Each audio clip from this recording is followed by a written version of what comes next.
Paula, thank you so much for coming and joining us today.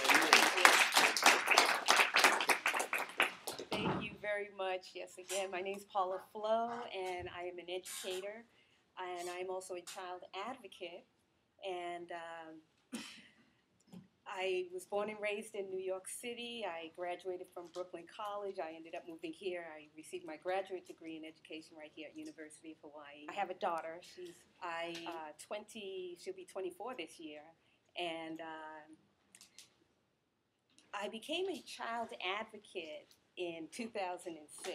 And people, they feel like teaching's the worst job, and it really isn't. It's really how you speak with children, how you work with them. If it was that bad, trust me, I'd be showing it, wouldn't I, after 30 years in the classroom? The campaign that I started called the Hitting Stops Here, we have been successful in having it banned in Ohio, and we have had it successfully banned in New Mexico last year, April 6th.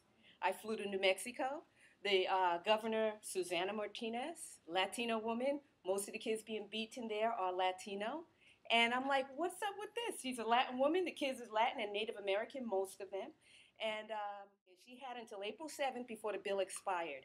I flew there April 1st. I was campaigning. I was with my signs. I went to her office. I delivered material. She finally signed it April 6th. So now, thank you. So now that entire state, New Mexico, those kids don't have to go to school and face this. The first state to ban was New Jersey. And it was New Jersey, and it was banned in 1867. Not another U.S. state banned this practice for more than 100 years.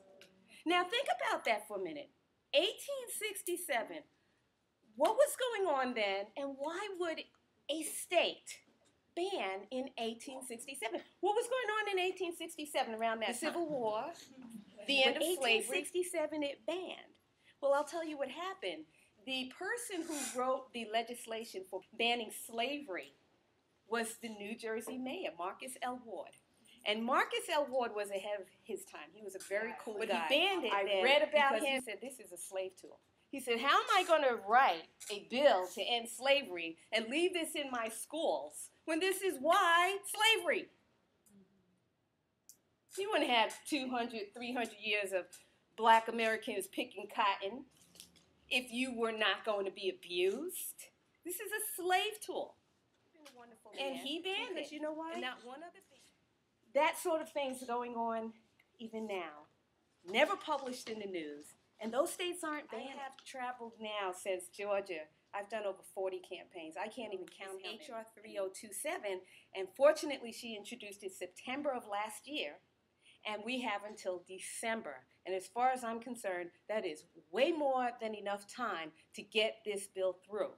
And to get this out of schools where teachers are doing this will change this country.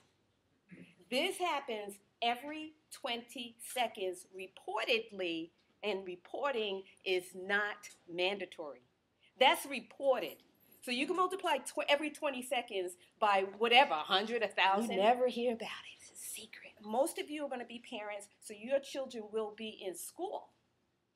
Okay? So you still, if you decide to move to Texas or Mississippi or Indiana or Colorado, Arizona, Idaho, all of the slave states, that whole row down there, Texas, Louisiana, Alabama, all of those states are still allowing it.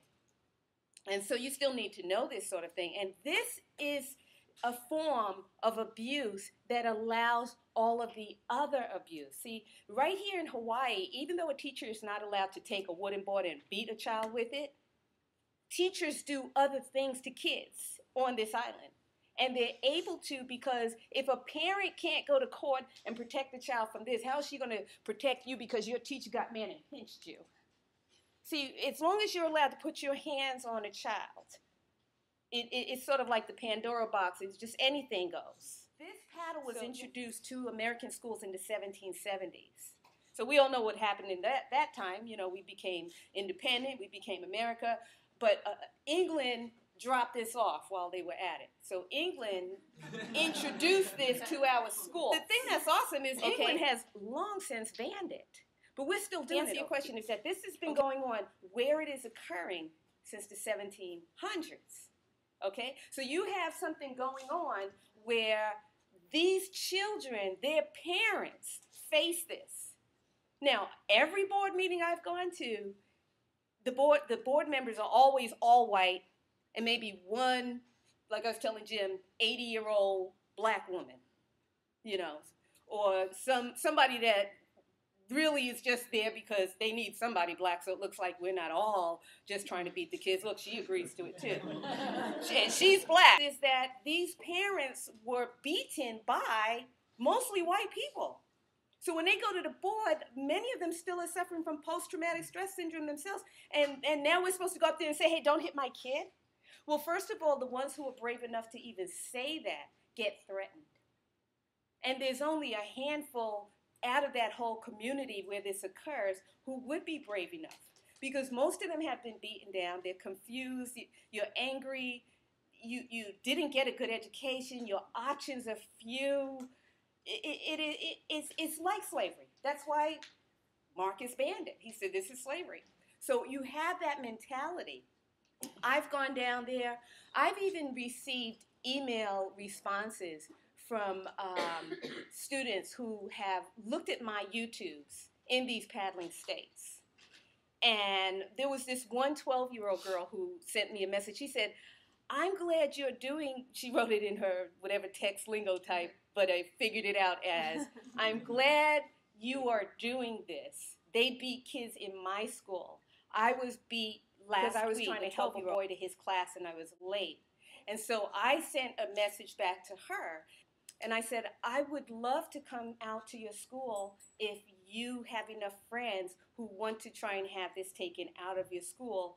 And maybe you could have your mom call. You know, I just wrote something simple that added up to that. She wrote back and said, oh, please don't come here. They might find out I wrote to you and then I'm going to get in trouble. 12-year-old. I've had girls tell me, oh, yeah, my teacher beat me, and then when I went home, my dad beat me, and they're having their cycle. They're so out of touch, they're not even that this is a young lady here. You don't know what's going on at all, and whether she is or isn't, you don't need to be hitting, but that's how, you know why they don't ask anything to a girl when they're beating her when she's 12, right on up to 18, 19? Because it's illegal to ask that question. It's intrusive. That's an intrusive question. That's illegal. So since we can't ask, put your hands on the desk and look at that picture on the wall. That's American schools in 19 U.S. states. Still, I have no idea. Nobody has any idea, and that's why I'm doing this. All right, blacks are bad until proven innocent in America, whether we like to acknowledge that or not. And I'll tell you how I could even confirm that. I did a survey right here on this campus. And what I did was I wrote out 2 different surveys.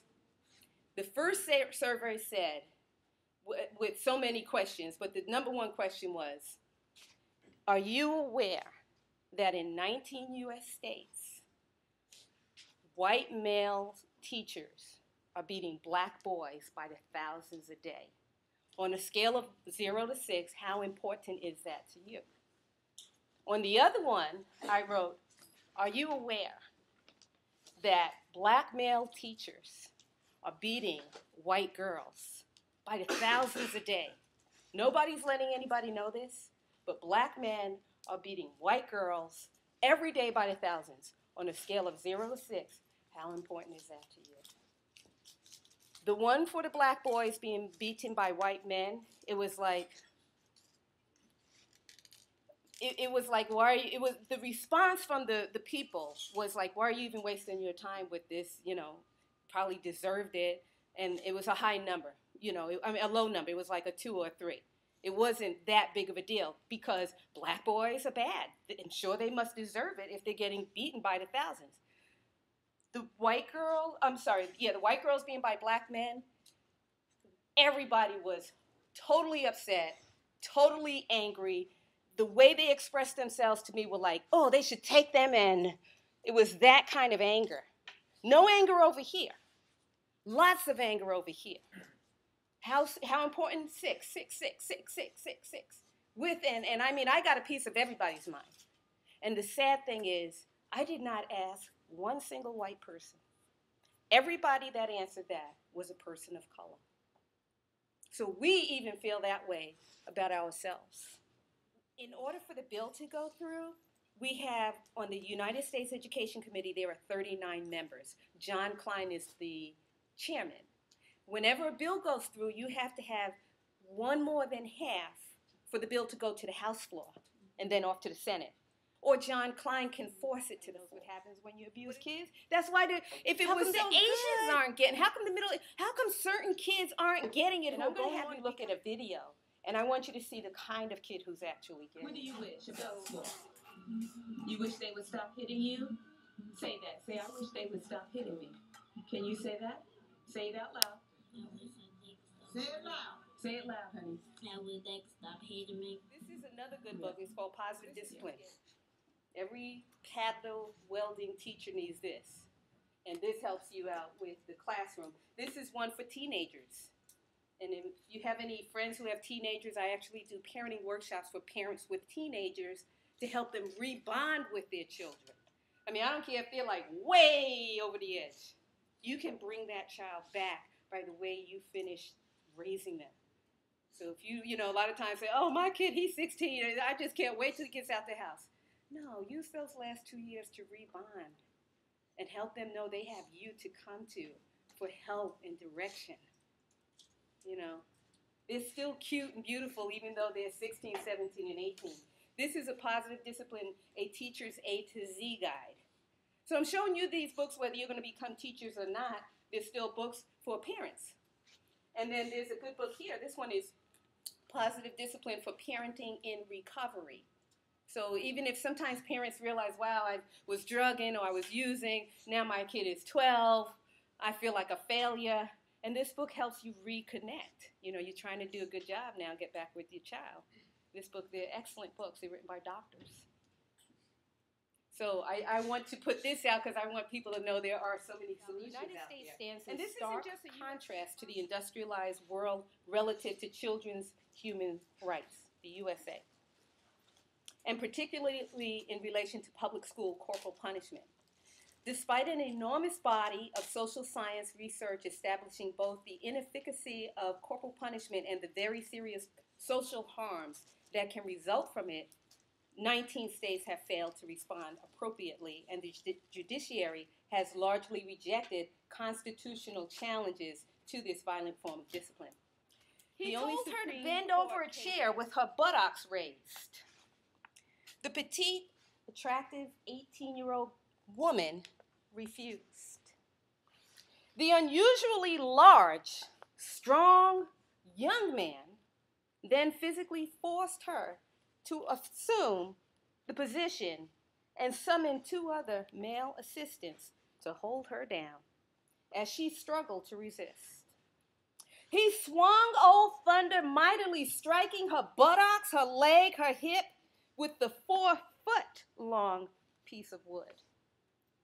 She momentarily broke a hand free and raised it to shield her body from the blows, and he struck her hand with Old Thunder, causing her to cry out that he had broken her hand. His helpers then pulled her feet up, raising her buttocks off the floor, and he continued to beat her. She was crying the whole time, humiliated and in a great deal of pain.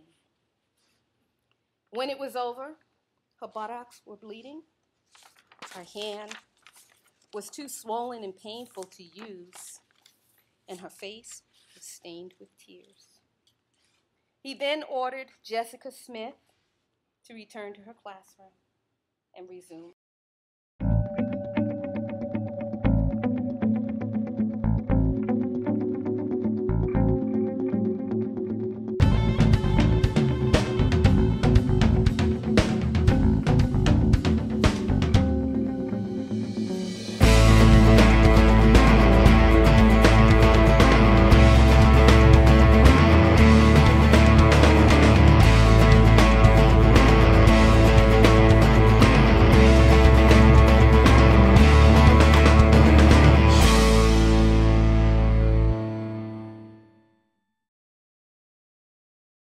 that beautiful baby that you were so careful and put in the car seat and fed and sang to and loved, when do we start beating them?